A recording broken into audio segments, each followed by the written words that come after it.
Good morning.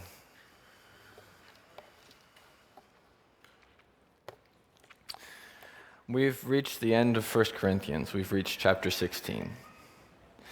And I was originally planning on doing a recap, kind of going over what's happened, and then I realized recapping 15 chapters takes a long time. So if you want to recap, you can read it yourself. All the sermons are online. You can go watch those if you'd like. But I'm not going to be recapping this morning.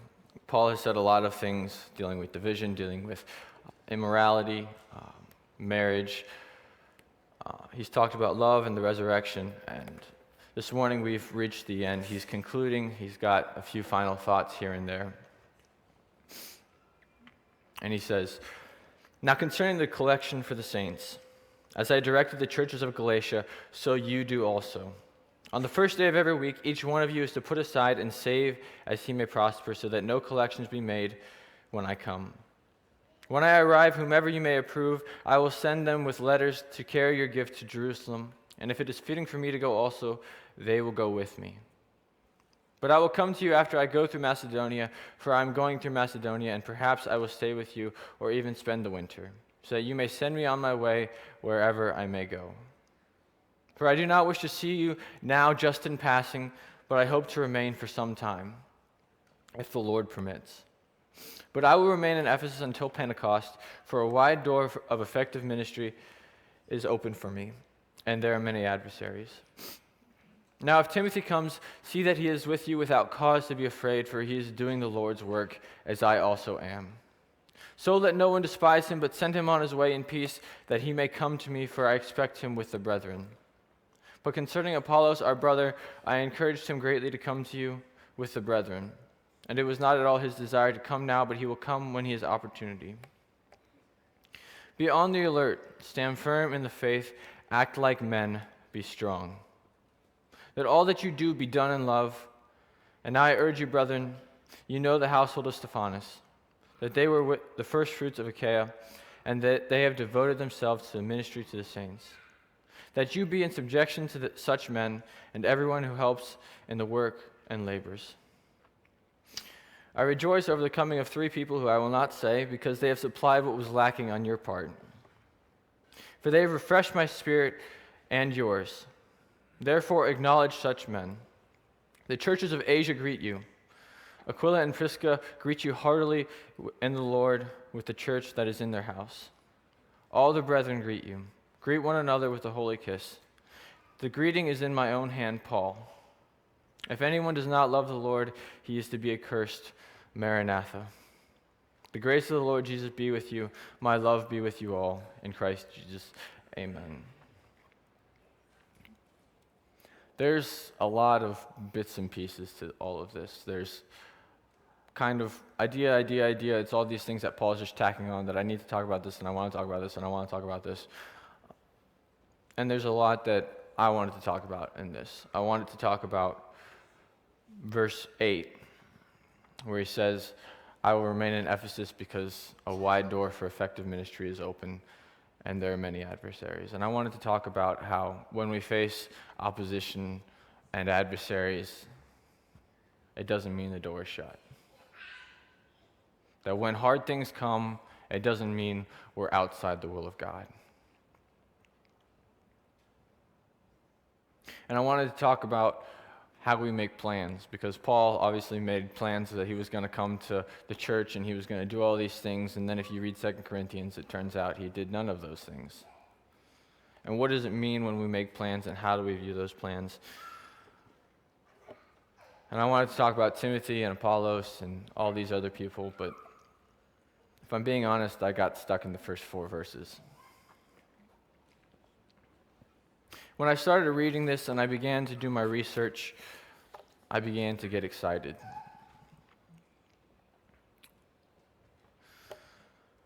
In the first 4 verses, Paul is talking about the collection for the saints in Jerusalem.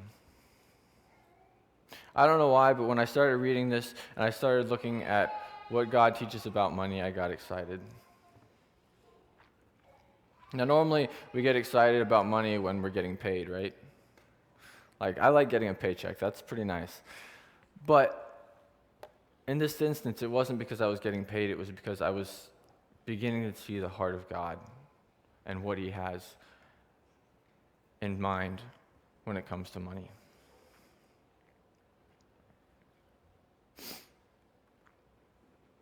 This morning, in order to give it its due justice, we're going to be spending the majority of our time looking at the first 4 verses.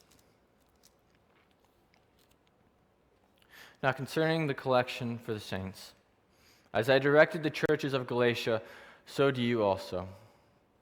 On the first day of every week, each one of you is to put aside and save as he may prosper, so that no collections be made when I come. When I arrive, whomever you may approve, I will send them with letters to carry your gift to Jerusalem, and if it is fitting for me to go also, they will go with me. So, let's start with a little bit of background. Jerusalem was the first church.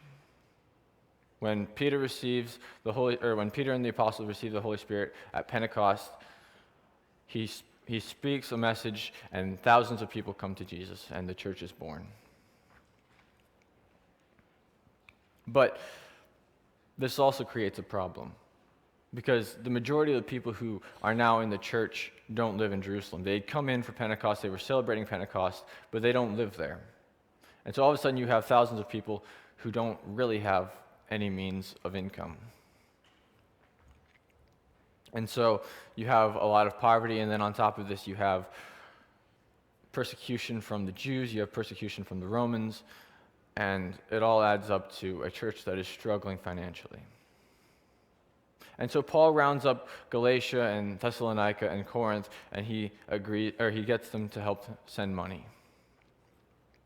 And for those of you who don't know your geography very well, Galatia, Thessalonica, and Corinth are all in Greece. And Greece is in no way, shape, or form very close to Jerusalem.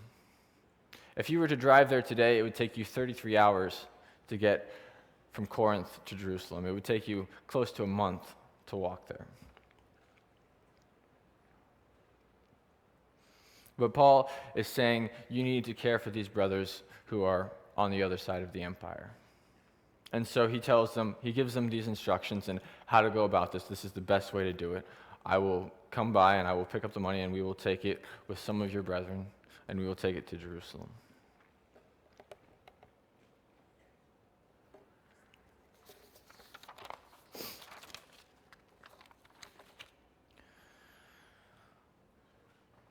And I began to get challenged by this idea that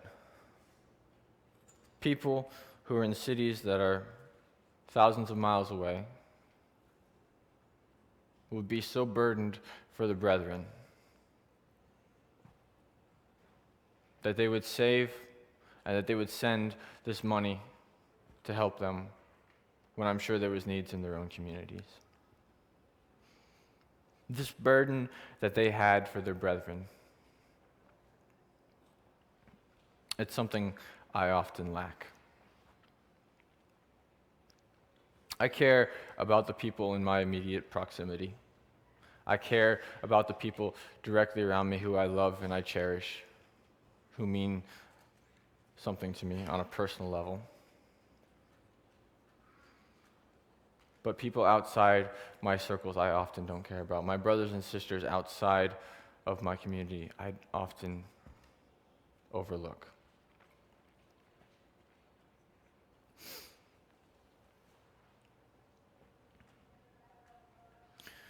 When we think about money, we often think of a few verses from the New Testament, and then we think about tithing on top of that. The New Testament, things like Matthew 6 come to mind. Do not let your left hand know what your right is doing. Jesus saying that the wise young ruler should sell all he has and give to the poor. Praising the widow who gave the 2 copper coins. And then we think about the 10% that the Jews were instructed to give. But as I was reading, as I was looking around, I discovered that I had an unhealthy view of giving. I'm not going to say you do. You might, I don't know. But I had an unhealthy view of giving.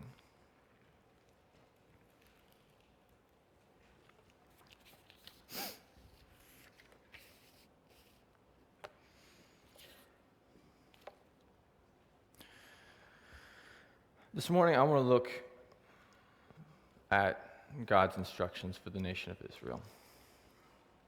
There's going to be a considerable amount of reading, but that's just kind of the reality.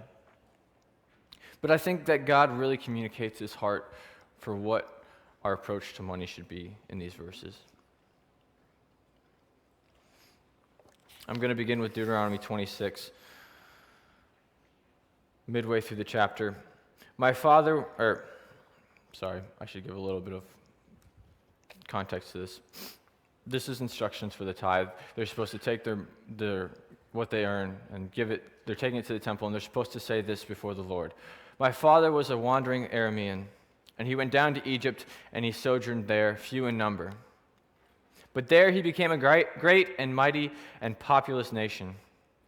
And the Egyptians treated us harshly and afflicted us and imposed hard labor on us. Then we cried out to the Lord, the God of our fathers, and the Lord heard our voice and saw our affliction and our toil and our oppression. And the Lord brought us out of Egypt with a mighty hand and an outstretched arm, and with great terror and signs and wonders. And he has brought us to this place, and he has given us this land, a land flowing with milk and honey. Now behold, I have brought the first of my produce of the ground which you, O Lord, have given me. And you shall set it on the ground before the Lord your God, and you shall worship the Lord your God. And you and the Levite and the alien who is among you shall rejoice in all the good which the Lord your God has given you and your household. When you have finished paying all the tithe of your increase in the third year, the year of tithing, then you shall give it to the Levite, to the stranger, to the orphan, and to the widow, that they may eat in your towns and be satisfied. As I said before, this is dealing with when you give the tithe. And when I normally think of tithing, I think of, well, you give 10% to the church because the church needs the money. But here in Deuteronomy, I find there's 3 reasons that God instructed the tithe, maybe 4, depending on how you divide it.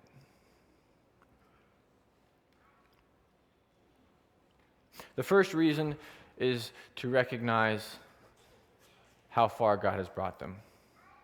When you come before God and you bring your tithe and you lay it before him, you recognize where you came. That you were slaves in Egypt, that they were forced into labor, that they built bricks for Pharaoh, but that God brought them out and he blessed them far beyond anything they could have imagined. The second thing is that they're recognizing that this is God that has provided this. It's not of their own labor. It's not of what they've done. God was the one that drove all the opposition out of Israel. God was the one who provided the land. And so when we're tithing, we are to remember, or the goal of tithing, The goal of tithing was to remind them that they did not earn this and that it is not theirs to begin with. And then the use of this tithe was to support the Levites who had no inheritance of their own. When the people of Israel got into the nation, to the land, God gave each tribe an inheritance. He said, this is your land, and this is your land, and this is your land. But the Levites, he said, you guys get me. But in place of your inheritance, I will give you 10% of everything. When the people come and they offer things to me, that is yours. When the people come and they give their offerings or their tithes, whatever they give to me, that is yours, because you are my servants, you are my intercessors. The Levites served in the temple, they gave the offerings, and so the tithes and the offerings went as their inheritance. And the final use for the tithe is for the poor. Every 3 years they were supposed to take their tithes and they were supposed to stockpile them for the poor and the Levites and the needy among them, that they would have food.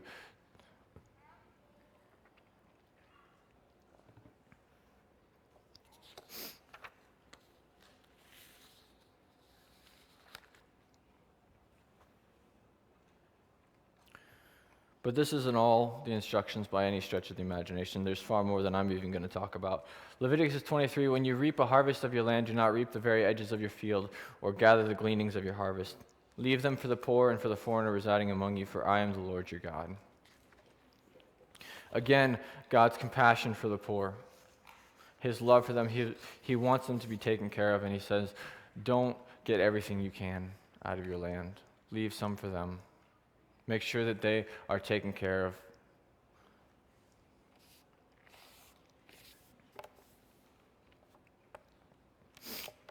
This is the one that really got me. Deuteronomy 15. At the end of every 7th year, you must cancel the debts of everyone who owes you money.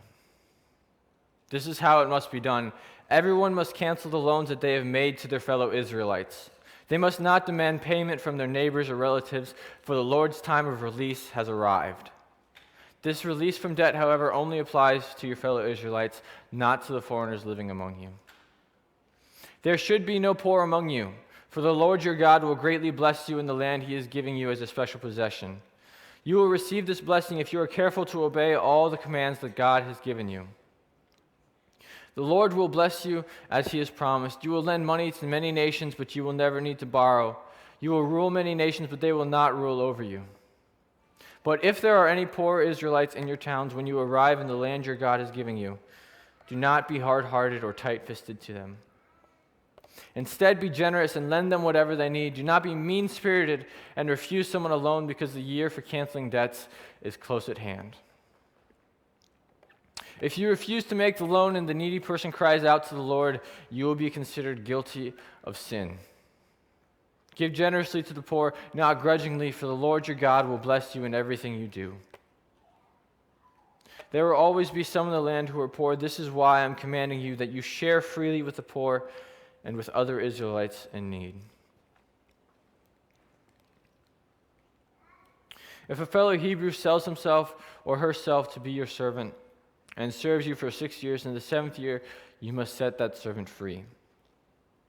When you release a male servant, do not send him away empty-handed. Give him a generous farewell gift from your flock, your threshing floor, and your winepress.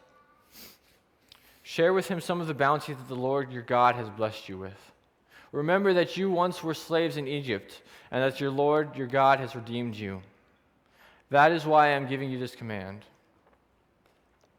Skipping a couple of verses. You must not consider it a hardship when you release your servant.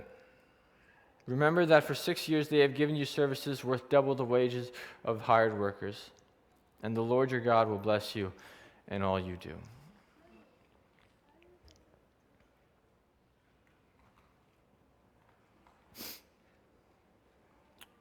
When I read that chapter,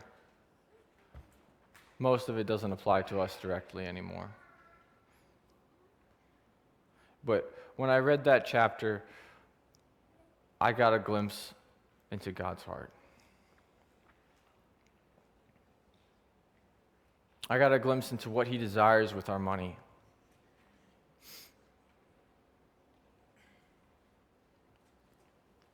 Canceling debts. Every 7 years, they were supposed to cancel debts. And in the 6th year, if someone was supposed to come to you and say, I really need money. Like I can't supply my family with food. I need money. And the year of canceling debts is right around the corner. Doesn't matter. Give it to him.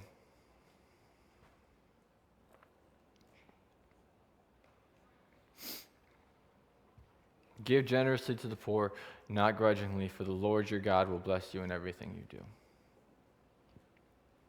And the same thing with servants. If someone agrees to serve you for 7 years, at the end of that time, you're not supposed to just release them. You're supposed to give them generously from what God has given you.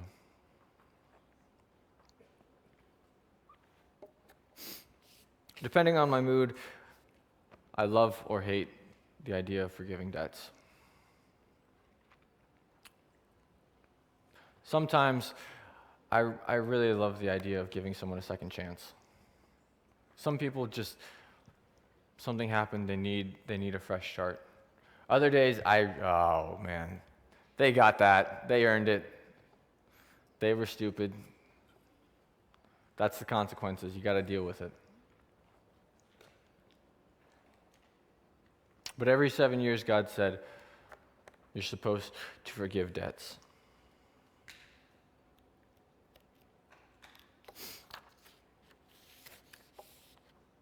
I think the reason I got excited when I started this message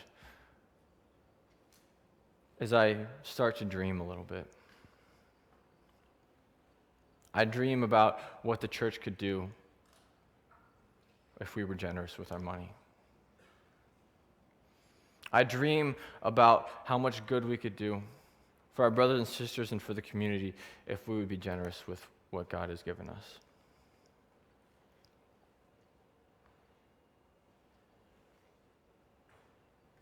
But as I got excited about this, I soon realized that when I sat down to write it, there's not an easy way to tell people this is what you should do with your money. There's not a good way, there's not a proper way. In fact, there's not a proper way to talk about money at all, from what I know. Money is a very kind of private matter for many of us. And so, as I continue, I'm gonna try and avoid telling you what to do. But I'd like to share some of my dreams, some of my beliefs, maybe some of my questions about what does it mean to follow God with our money.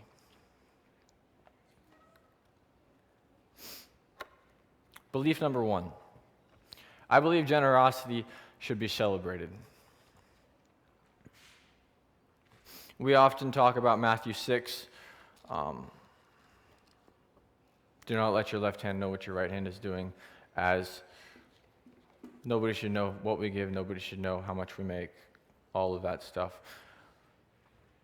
But in that same vein, if you keep reading, Jesus says, don't pray as the hypocrites who stand on the street and they pray loudly for others to see. Nobody uses that verse as an excuse to not pray aloud, right? We would say, well, it's just about your heart. And in that same vein, I don't think Jesus is saying you can't ever let anyone know that you gave. Maybe it's not for you to reveal it, but giving doesn't have to be this major secret that if somebody knows, oh, that just like defeated the whole purpose of the gift. No. It's about our hearts. It's about whether you're giving to be recognized by men or giving to meet a need. And I believe that generosity should be celebrated, it should be encouraged and nurtured. Do I know how this looks? No, absolutely not. If I knew that, I would have told you already. But I believe this is something that we should do. That when we see generosity happening in front of us, we call it out and we say, good job. That is generous. You are living in God's commands right now.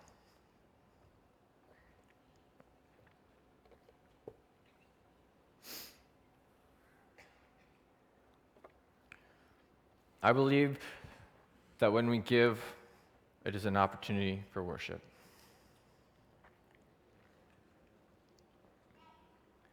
This is probably the foundation of my love-hate relationship with online giving. This is very much a personal thing, but I love online giving because it means that I don't have to think about it. I know that I'll give without having to forget. But at the same time, when a check is written out of my account without me recognizing it, without me really thinking about it, I feel that I lose an opportunity for worship. An opportunity to say, God, here is my money, here's what I'm giving to you. Use it for your kingdom. Multiply it. This is yours. I want you to have it. When it just comes off my account and, oh, I got a text. Oh yeah, there was my money. I feel like I lose an opportunity to worship God in that. I'm not knocking it. For me, I feel like I lose an opportunity.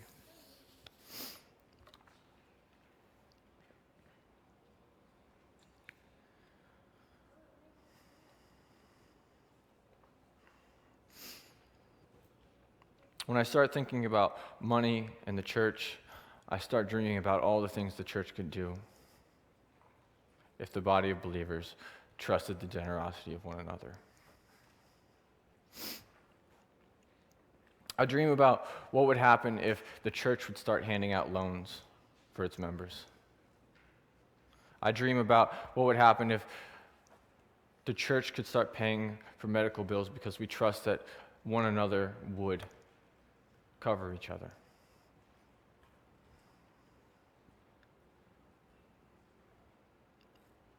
Sometimes I dream about communal living. How much good to the church do if we would pool all our resources? Do we trust each other enough for that? No, and we like our own autonomy a little too much for that. But I dream about it sometimes.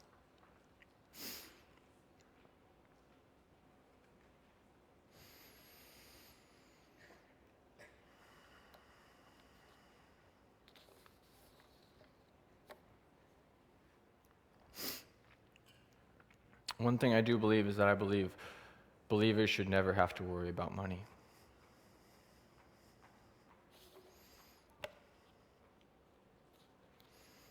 I believe that for two reasons.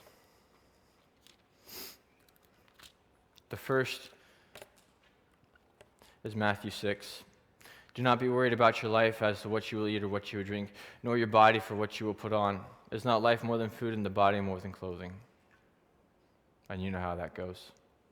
God cares about the sparrows, and the sparrows are fed, and the lilies are clothed. He cares more for you. Will he not care for you? I believe that believers should never have to worry about money because we serve a God who will provide. He has said that he will provide, and I know that he will. I have seen him do it. But the second reason why I believe that we should never have to worry about money is that we should be able to have faith in our brothers and sisters. That if an accident happens, that if bills come up and we are in need, that our brothers and sisters around us will support us and hold us up.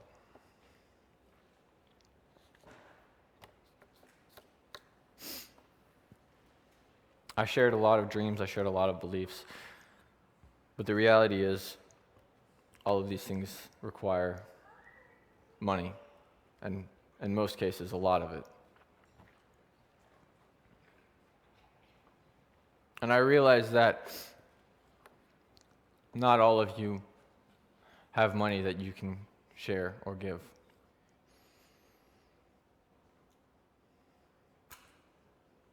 But I want to come back to 1 Corinthians, to Paul's instructions.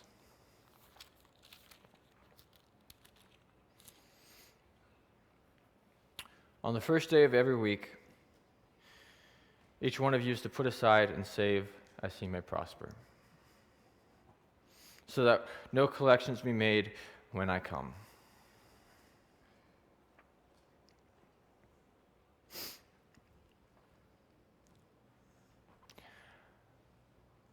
I like the idea of being able to hand somebody the keys to a car if they would need it. I like the idea of being able to hand someone a couple $1,000s if they would need it. But handing someone $20 for a fundraiser just doesn't seem like it does a whole lot most of the time. But what would happen if we would start setting aside? Start setting aside money with this intention of this is for God's kingdom. Put it in a bank account, put it in an investment account. I don't know what you do with it. Put it in a tin can. But you set that money aside and you say, this money is going to be given to someone who needs it. It's going to be given for the reason of helping the kingdom. If you save $100 a month, by the end of the year, if you haven't given any of that, you have $1,200 to give to someone. Giving someone $20 doesn't seem like a lot, but if you have $1,200 to give someone, that can be fun. Giving can become joyful and generous. When you're not just pulling out of your own pocket, but you've already set it aside and saying, God, this is yours. Show me where you want this.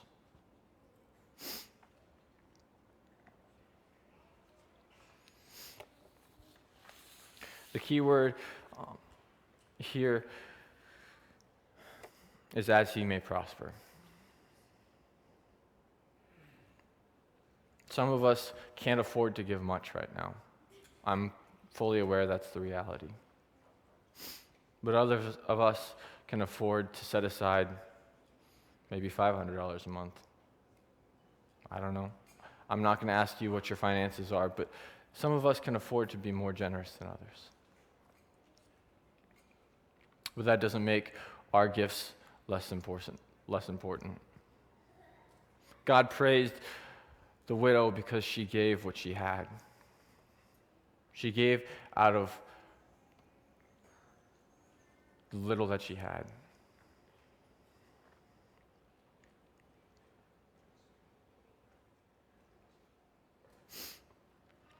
Some of you may not be able to give money. But I would like to reflect back to Leviticus 23 and the idea of leaving in our fields. Don't reap the corners, don't reap the edges, leave the gleanings. You may not have money, but what do you have that you can share with others? Kurt and Dawn have shared with me an enormous blessing in letting me live in their basement.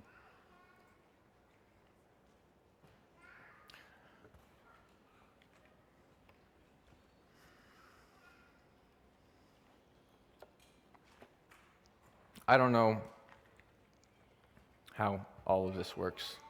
I still have a lot of questions. Growing up, my family had a boat, a ski boat. They still do.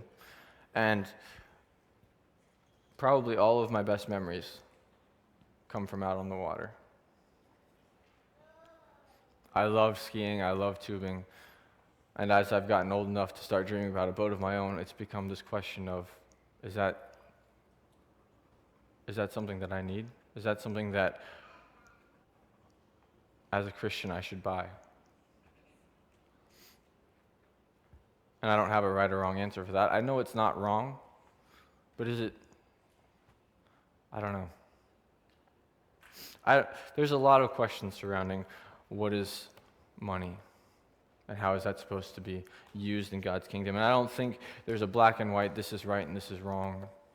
And I think it differs for everybody, but I know that God has called us to be generous.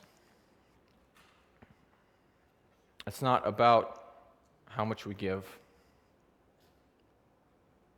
It's about how much we keep for ourselves, both in money, in our possessions, in our time.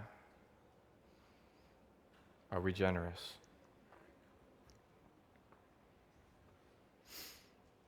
Jesus says that where your treasure is, there your heart will be also. Do we hold out our treasure, saying, God, I trust you. I will let you give and take what you want from me? Or do we cling to it and say, this is mine, I want to protect it. I trust myself.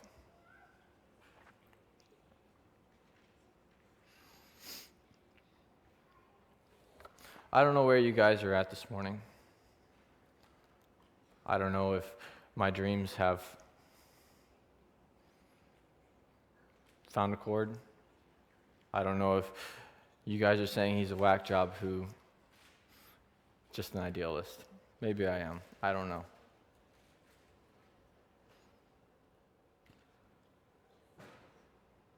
But I believe that we should be generous, and I believe that we should be passionate about taking care of one another, as the Church of Corinth is here in 1 Corinthians. When we see a need, it should burden our hearts to say, I want to help. When we see a brother and sister in need and lacking, We shouldn't turn away and say, I'll find somebody to help. It should be, I want to help.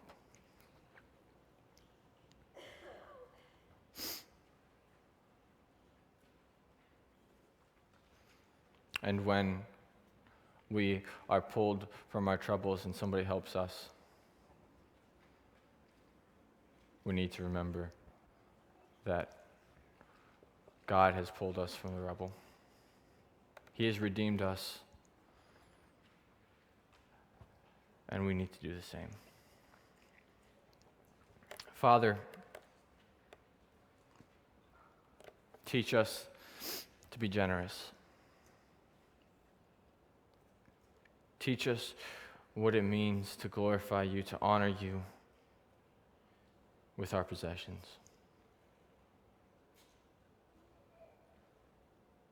Father, show us your goals, your plans for money.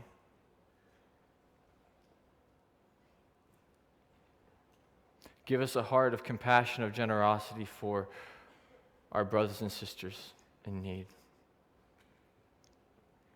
Lord, help us to love one another in the same way that you love us. In Jesus' name, amen.